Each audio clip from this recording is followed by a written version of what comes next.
Welcome दोस्तों, आपके अपने YouTube चैनल में आपका स्वागत है। तो आज की यह वीडियो को सुनने से पहले चैनल को लाइक, सब्सक्राइब और शेयर जरूर करें ताकि अन्य वीडियो भी आ सकें और आप मिल सके।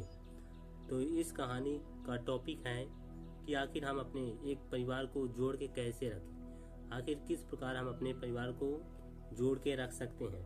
और यह पार्ट 20 है और इस कहानी सनातन के रहस्य का भी 20वां दिन, और यह चैलेंज 30 दिनों का है, जो कि अगले 10 दिनों तक आपको और देखने को वीडियो मिल सकती हैं इसी तरह की।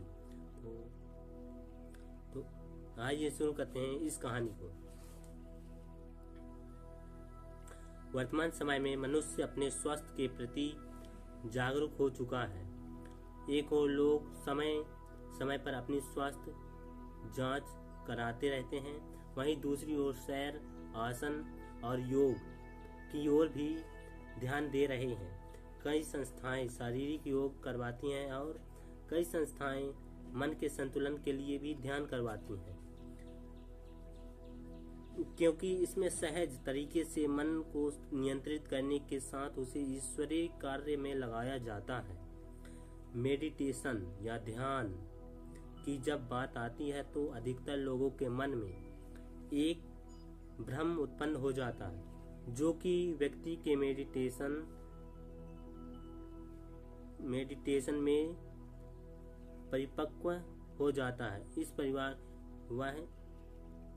वह परिवार से दूर हो जाता है, जबकि स्थिति इसके विपरीत है। मेडिटेशन के द्वारा व्यक्ति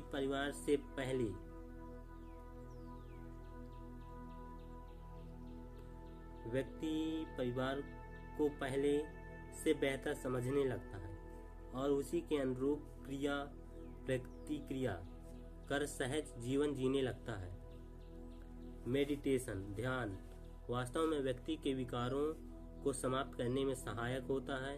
इसी कारण लोग इसे परिवारों में दूरी लाने वाला समझ लेते हैं। कारण स्पष्ट है कि वे विकारों को गलत नहीं समझ पा रहे होते। मसला यह है कि काम विकार को वे परिवार का अहम हिस्सा मानते हैं, यहाँ तक कि वे ही प्रेम समझते हैं। उनके हिसाब से यदि काम क्रिया न होते हो तो विवाह का कोई अर्थ नहीं है और ऐसे विवाह जल्दी टूट सकते हैं। हालांकि विश्व में जितने तलाक होते हैं ना, उनमें से अधिकतर काम विकार से ग्रस्त दंपतियों के होते हैं और अनेकों के तो विवाह के उपरांत ही संबंध तलाक का कारण भी बनते हैं। वास्तविक प्रेम तो वही है जिसमें आत्मा से प्रेम उभरा हो और आत्मा का मिलन हो, आत्मिक रूप से स्वयं को पहचानना और इसी रूप से दूसरों को देखना प्रेम का पहला चरण माना गया है।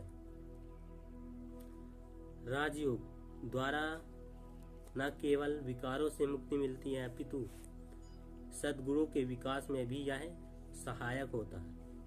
प्रेम, आनंद, सुख, शांति एवं शक्ति का इसके द्वारा विकास होता है। बात जब शक्ति की होती है तो अधिकतर लोग बल प्रयोग या दूसरों को दबाना या झुकाना इसको ही शक्ति मानते हैं, जबकि सहन शक्ति इनसे ऊपर होती है। जब व्यक्ति में सहन शक्ति प्रबल होती है तो वह बड़ी से बड़ी जंग भी जीत सकता है और जीत भी जाता है। परिवारों को जोड़े रखने में तो इसका कोई विकल्प ही नहीं है।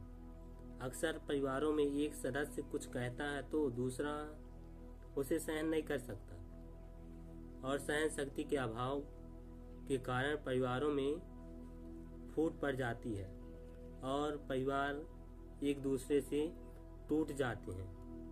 परंतु मेडिटेशन द्वारा सहन शक्ति में वृद्धि होती है और परिवारों को जोड़े रखने में भी इसका योगदान मिलता है। मेडिटेशन के द्वारा व्यक्ति जहाँ स्वयं का ज्ञान प्राप्त करता है वहीं दूसरी ओर वह संसार में प्रत्येक व्यक्ति को भी समझने में सक्षम हो पाता है। अपनी भावनाओं के अतिरिक्त वह सामने वाले की भावनाओं की भी कद्र करता है। यदि सामने वाला व्यक्ति उसके अनुरूप कार्य करने में असमर्थ होता है या फिर नहीं कर पाता, तो भी वह उसके प्रति मन में किसी प्रकार की दुर्भावना नहीं प्रसारित होने देता। वस्तुतः वह संपूर्ण सृष्टि को एक रंगमंच की भांति देखता है और अनुभव करता है कि प्रत्येक व्यक्ति को अपना एक रोल किरदार निभाना है।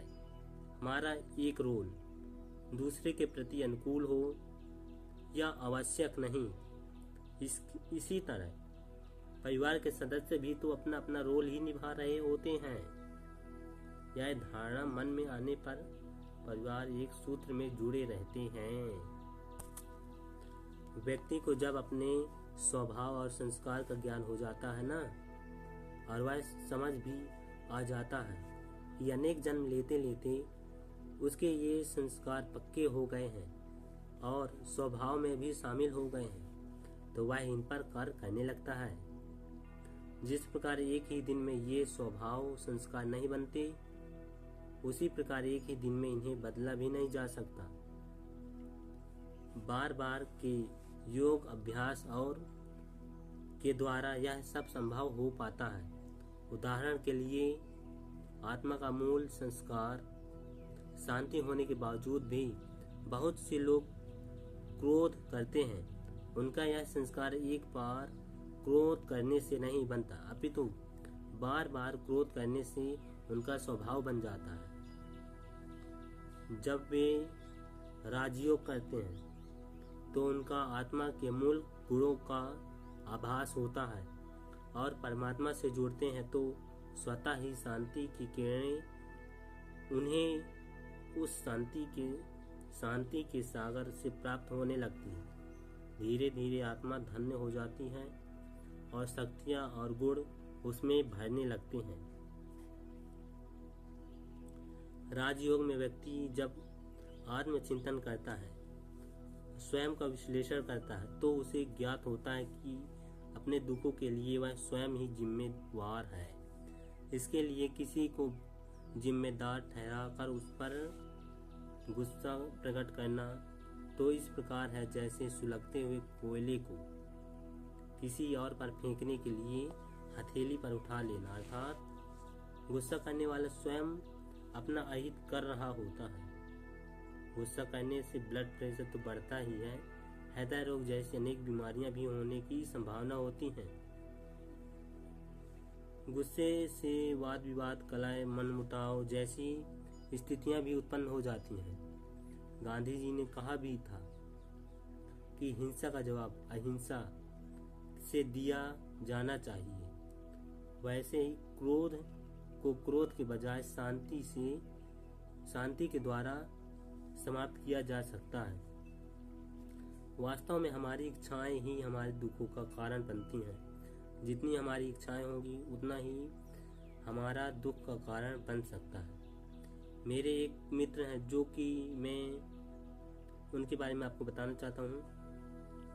इस कहानी में बताया गया है जो मैं बता रहा हूँ। उन्होंने मुझे एक समाचार की कटिंग भेजी जिसमें ब्रह्मा कुमारी जी के विरोध में लिखा था कि मैं उन्हें बताया कि संसार की महिलाओं के लिए जितनी सुरक्षित और सम्माननीय संस्था ब्रह्मा कुमारी